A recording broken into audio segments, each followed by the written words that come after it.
En fait, si tu viens au niveau des fondamentaux du mot, leadership, ça vient de lead, to lead, c'est mener en Mhm. anglais. Tu vois, donc en fait, c'est mener des actions, mener une équipe, c'est mener à bien peut-être un groupe. Mais c'est vraiment là, je pense, l'approche. Et pour le coup, rien ne remplace la pratique.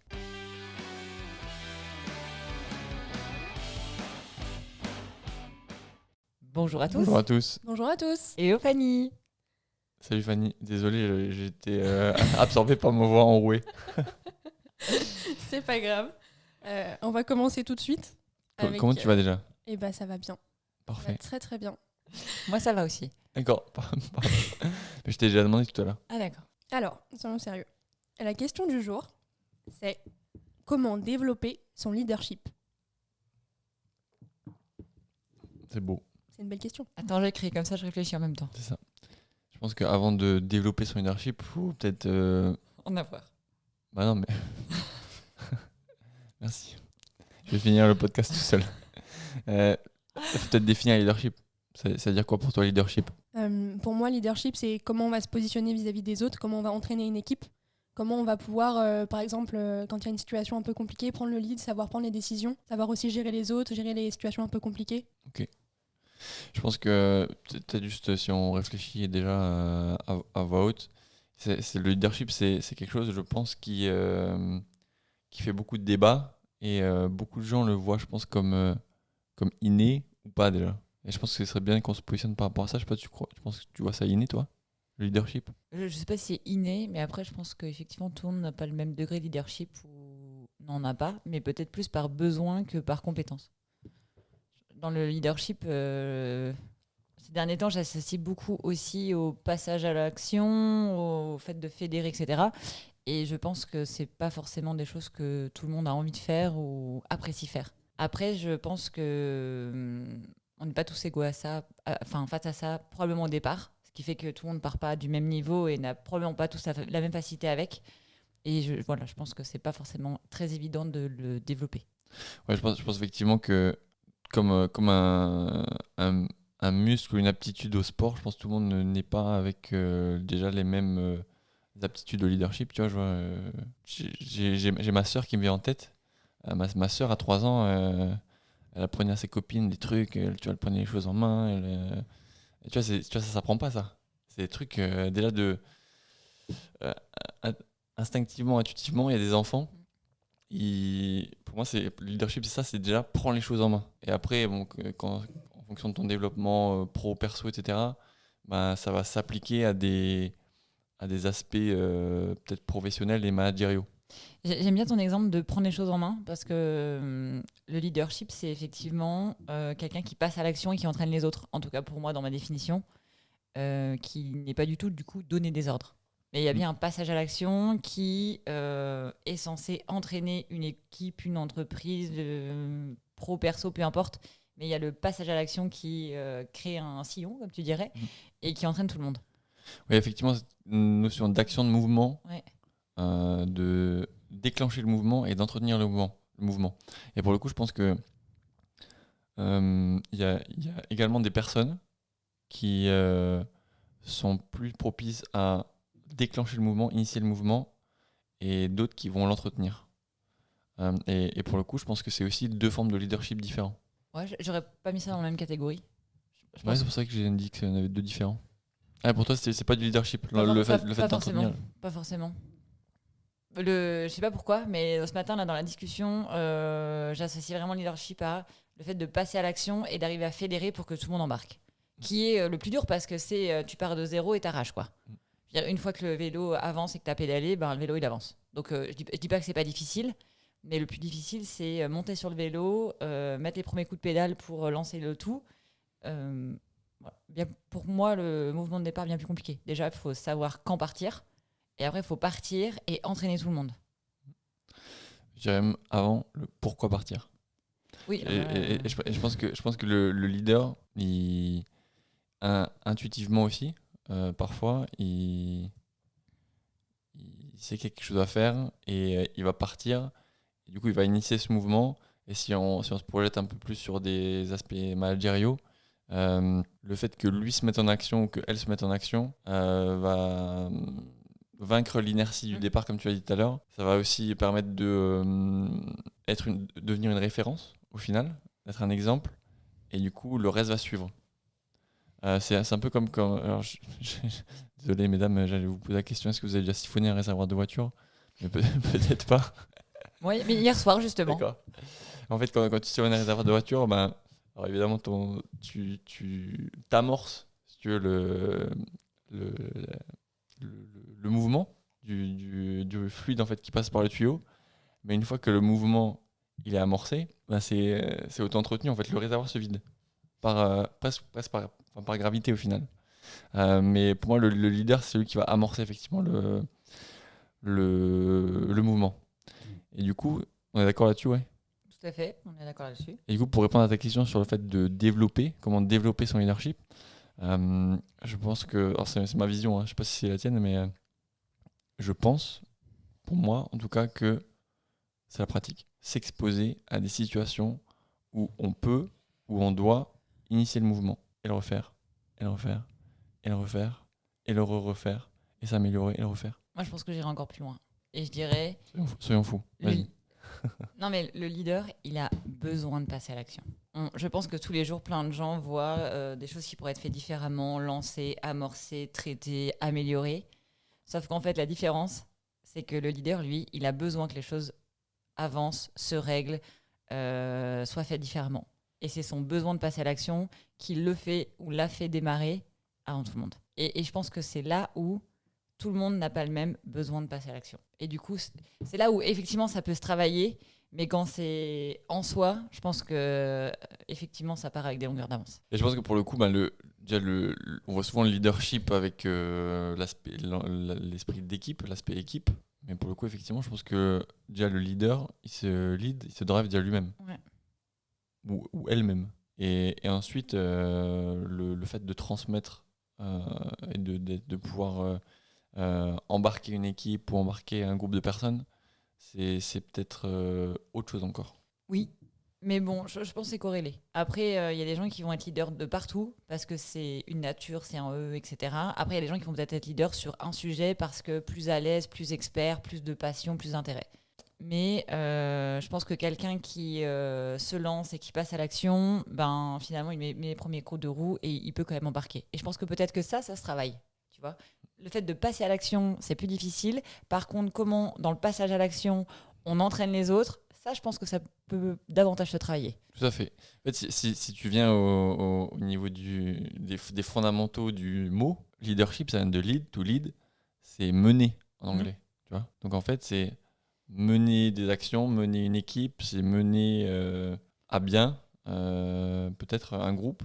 Mais c'est vraiment là, je pense, l'approche. Et pour le coup, rien ne remplace la pratique. Je ne sais pas ce que tu en penses, je sais pas si ça répond à ta question. Ou à... Peut-être juste avant, du coup, je le ferai en 2 étapes sur comment développer son leadership. Je dirais en 1, pour moi, nécessité de passer à l'action. Il faut avoir envie de passer à l'action, changer les choses, mener un sujet à bien, etc. Et là, probablement plus difficile à développer. Par contre, la partie qu'on peut développer, c'est quand on a besoin de passer à l'action, comment fédérer les gens, mieux les embarquer. Et je dirais que c'est là la pratique. Avec de la com, avec un certain nombre de choses. Mais la pratique, pour moi, elle vient, en tout cas là, dans la discussion, à ce moment-là. Mais je pense que ça se travaille. Que tu sois né avec ou pas, je pense que ça se travaille. C'est comme, je ne sais plus quel grand boxeur j'ai écouté l'autre coup qui disait, il y a des gens pour la boxe qui sont nés avec un don et qui peuvent devenir des grands champions. Par contre, s'ils ne travaillent pas, ils peuvent vite se faire dépasser par des gens qui vont travailler beaucoup plus qu'eux et du coup être meilleurs qu'eux. Et je pense qu'il y a beaucoup de so-called leaders, donc des gens qu'on appelle des leaders, qui n'ont pas forcément de dons particuliers ou de cadeaux particuliers à la naissance. Par contre, ils se sont tellement mis dans des situations où ils devaient le faire que naturellement, ils se sont transformés en leaders impactants, ils ont mené des équipes. Et je vois qu'Anne-Sophie n'est pas du tout d'accord avec moi. Non, c'est pas ça. Non, mais en fait, je réfléchis à ce que tu dis parce que alors, j'étais en train de me poser la question, est-ce que c'est ce matin que j'ai cette vision-là et dans 3 heures, j'en aurai une autre? Mais en fait... On fera un autre podcast. Hein. Non, mais en fait, ce que je suis en train de me dire, c'est pour passer à l'action, il faut avoir une bonne raison de le faire. Si je reprends ton idée du boxeur, là, celui qui n'a pas de don, mais qui a une passion pour la boxe et qui se dit que lui, il veut faire ça, et bah, effectivement, il va travailler et il va travailler peut-être encore plus fort que celui qui a un don pour ça et qui démarre avec une facilité. Et là, il peut s'améliorer. Par contre, passer à l'action pour faire des choses que tu n'aimes pas faire, pour lesquelles il n'y a aucun intérêt, et bah, tu vois, c'est là où la pratique. Mais en fait, tu peux. Enfin, pour moi, ça va sans dire, quoi. Pour moi, tu peux pas faire des choses si tu veux pas les faire, ou si t'aimes pas les faire, ou si t'es pas passionné par ça. Alors, du coup, peut-être que pour développer son leadership, il faut identifier Ce qui nous drive. ce qui nous drive, ce qui nous passionne, et voir dans quelle mesure il y a un passage à l'action. Et commencer par ça. Et si on a envie, Oui, mais si besoin. Ben, ok, mais. Qu'est-ce qu'il y a? Non, mais d'accord, mais là, on dit comment le développer. Donc, si Ok. on veut le développer, bah, il faut peut-être commencer par miser sur les sujets qui nous passionnent, pour lesquels on a réel intérêt, parce que ça va être plus facile à identifier et à travailler et à déclencher. Je pense que du coup, comment le développer, moi, j'irai avec ça. Tout à fait. Et effectivement, pour le coup, je pense qu'on peut être un leader dans un secteur et pas du tout dans un autre. Ouais, c'est ça. Ou avec un groupe, pas du tout dans un autre. Tout à fait. Il y a des gens qui Je sais que vous aimez toutes les deux l'équitation. Vous me mettez dans un club d'équitation. Je serai pas le leader de grand chose, quoi. J'ai trop envie d'essayer ça. Mais ça reste à voir. Mais après, je pense que pour le coup, pour rassurer aussi certaines personnes qui se posent peut-être des questions, je pense que tout le monde est leader dans quelque chose ou à quelque chose, et peut-être même dans plusieurs domaines ou secteurs. Ouais. Entre guillemets, il faut juste trouver lequel pour vraiment se développer. Est-ce que on a répondu à ta question, Fanny, parce que je vois le temps qui passe. Est-ce qu'on est parti dans tous les sens ou ça a été? Bah, on est parti un peu dans. Bah, je sais pas si parti dans tous les sens. On peut peut-être essayer de faire une synthèse. Ouais, une petite synthèse. Si vous avez aussi quelques petits conseils, par exemple, pour les auditeurs qui souhaitent développer leur leadership, mais qui ne savent pas trop comment s'y prendre. Bah, tu vois, justement, j'étais en train de réfléchir à la notion de temps, en fait, pour savoir si on aurait pu ou dû passer à l'action plus rapidement. C'est peut-être faire un feedback sur une situation en disant, ben là, je l'ai géré comme ça. Est-ce que j'aurais pu faire mieux, plus vite, différemment? Et là, du coup, ben, si le passage à l'action nécessitait peut-être d'être plus réactif ou d'embarquer plus de monde, bah, peut-être qu'il y a un retour d'expérience à faire en disant, OK, la prochaine fois qu'il y a ce type de situation, comment je peux faire pour démarrer plus vite? Je sais que tu vois, je suis d'accord. Je pense qu'il y a un truc qui est très simple à faire, tu vois, typiquement pour des employés ou des étudiants. Pour moi, lever la main en classe ou poser une question dans une réunion, c'est du leadership. C'est aussi simple que ça, quoi. C'est par l'action, par le questionnement, clarifier quelque chose qui n'est pas clair pour toi. Et du coup, tu sors de ta zone de confort et de ton petit fauteuil bien douillet, et tu t'exposes devant tout le monde, et tu as ta réponse à ta question qui a probablement servi à beaucoup plus de gens que tu ne le penses. Ouais, je te rejoins. Je pense que c'est un bon axe, travailler le passage à l'action sur des choses pour lesquelles on est à l'aise et des choses sur lesquelles on n'est pas à l'aise, pour s'obliger à réagir et à se poser la question de qu'est-ce qui me manque, où est-ce que je pourrais aller plus loin, qu'est-ce que je pourrais faire. Je pense que c'est pas mal ça. Et après, analyse. C'est-à-dire que voilà ce qui s'est passé. Est-ce que c'est exactement comme ça que je voulais que ça se passe? Est-ce qu'on aurait pu faire mieux différemment? Et essayer de reconnaître la situation pour que le coup d'après, il y ait d'autres actions qui soient mises en place et probablement une notion de temps. Prise d'initiative, quelle qu'elle soit. La prise d'initiative, c'est du leadership.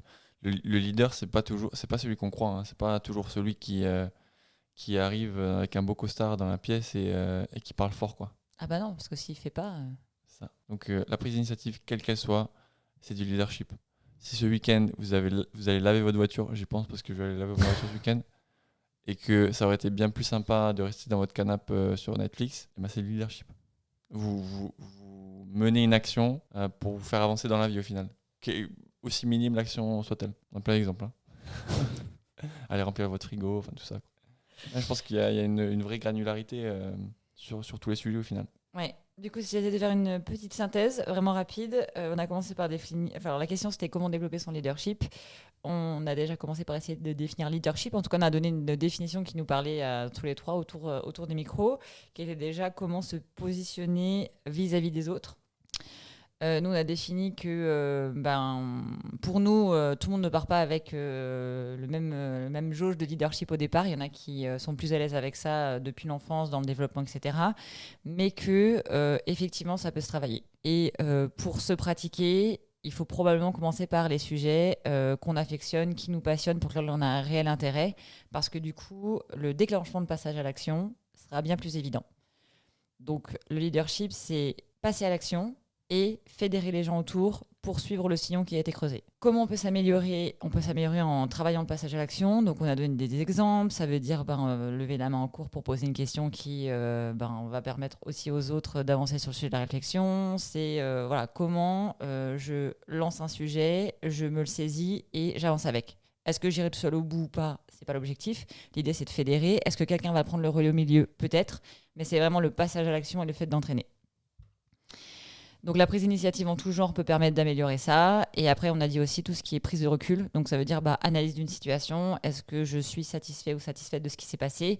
Comment j'aurais pu le faire différemment ? Comment je peux m'améliorer ? Et essayer de reconnaître les situations pour progresser à chaque fois.